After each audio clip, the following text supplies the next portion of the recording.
வணக்க மக்களே, சற்று முன் வெளியான முக்கியமான அறிவிப்பு. ஜூன் மாதத்தின் முதல் நாளான இன்று கேஸ் சிலிண்டரின் விலையை அதிரடியாக குறைச்சிருக்காங்க.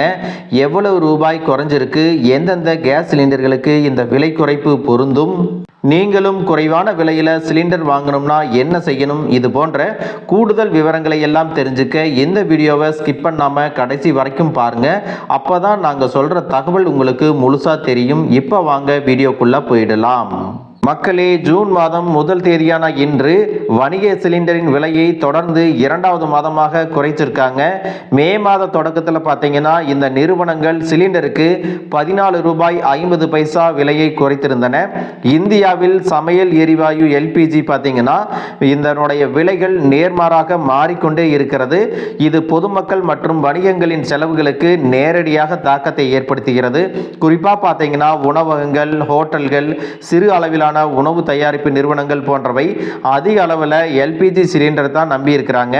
அதனுடைய விலைகளில் மாற்றம் ஏற்படும் பொழுது அவர்களுடைய செலவுகளையும் மாற்றங்கள் ஏற்படுது.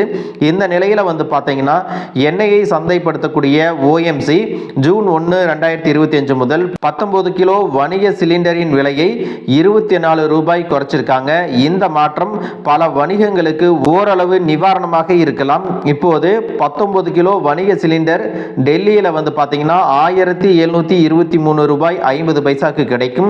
இந்த புதிய விலைகள் ஜூன் 1 தேதி முதல் அமலுக்கு வந்திருக்கிறது. ஜூன் 1 தேதி முதல் நாட்டின் சிறிய மற்றும் பெரிய உணவகங்கள், தாபாக்கள் மற்றும் ஹோட்டல்களுக்கு சிறிது நிவாரணம் கிடைத்துள்ளது அப்படின்னு சொல்லியிருக்காங்க. சென்னையில் பார்த்தீங்கன்னா இதனுடைய விலை எவ்வளவு இருக்கு அப்படின்னா, தமிழ்நாட்டின் தலைநகர் சென்னையில் 19 கிலோ வணிக சிலிண்டரினுடைய விலை 1881 இருக்குது. இதுல முக்கியமான விஷயம் என்ன அப்படின்னு பார்த்தீங்கன்னா, வணிக சிலிண்டரினுடைய விலை தொடர்ந்து 2வது மாதமாகவும் குறைச்சிருக்காங்க. இதுல முக்கியமான விஷயம் என்ன அப்படின்னு பார்த்தீங்கன்னா, வணிக சிலிண்டர் மட்டுமல்ல, விமான பயணங்களுக்கு பயன்படுத்தப்படும் விமான விசையாழி எரிபொருள் ஏடிஎஃப் அப்படின்னு சொல்லுவாங்க, அதுவுமே மலிவாகிவிட்டது. இதனுடைய விலை பார்த்தீங்கன்னா 4.4%, அதாவது கிலோ லிட்டருக்கு ரூபாய் 3954.38 பைசா குறைக்கப்பட்டிருக்குது. இப்போது ஏடிஎஃப் உடைய புதிய விலை எவ்வளவுன்னு பார்த்தீங்கன்னா, ஒரு கிலோ லிட்டருக்கு ரூபாய் 85,486.80 பைசாவாக இருக்குது அப்படின்னு சொல்லியிருக்காங்க. ஏர் இந்தியா, இண்டிகோ போன்ற விமான நிறுவனங்களுக்கு இது ஒரு பெரிய நிவாரணமாக இருக்கும் அப்படின்னு சொல்லியிருக்காங்க. ஏன் அப்படின்னா அவற்றின் செலவுகளில் 30% எரிபொருளுக்கு தான் பயன்படுத்துகிறாங்க. இந்த ஏடிஎஃப் விலைகளை பார்த்தீங்கன்னா தொடர்ச்சியாக 3வது முறையாக குறைச்சிருக்காங்க. 2025ஆம் ஆண்டின் தொடக்கத்தில் பார்த்தீங்கன்னா எரிபொருளுடைய விலைகள் அதிகரிச்சிருந்துச்சு. இப்போது அதனுடைய விலை குறைப்புகள் பார்த்தீங்கன்னா அதை சமநிலைப்படுத்துது அப்படின்னு சொல்லியிருக்காங்க. இந்த அனைத்து விலை குறைப்புகளுக்கும் பின்னாடி இருக்கக்கூடிய மிகப்பெரிய காரணம் என்ன அப்படின்னா, உலகளாவிய கச்சா எண்ணெயினுடைய விலை வீழ்ச்சியாகும். சர்வதேச சந்தையில் பிரெண்ட் கச்சா எண்ணெயினுடைய விலை பீப்பாய்க்கு $63 நெருங்கி இருக்கு. இது ஏப்ரல் 2021க்கு பிறகு ரொம்பவே குறைவு அப்படின்னு சொல்லியிருக்காங்க. நம்ம இந்தியாவை பொறுத்த வரைக்கும் பார்த்தீங்கன்னா தனது கச்சா எண்ணெய் தேவையில் சுமார் 85% இறக்குமதி செய்கிறது.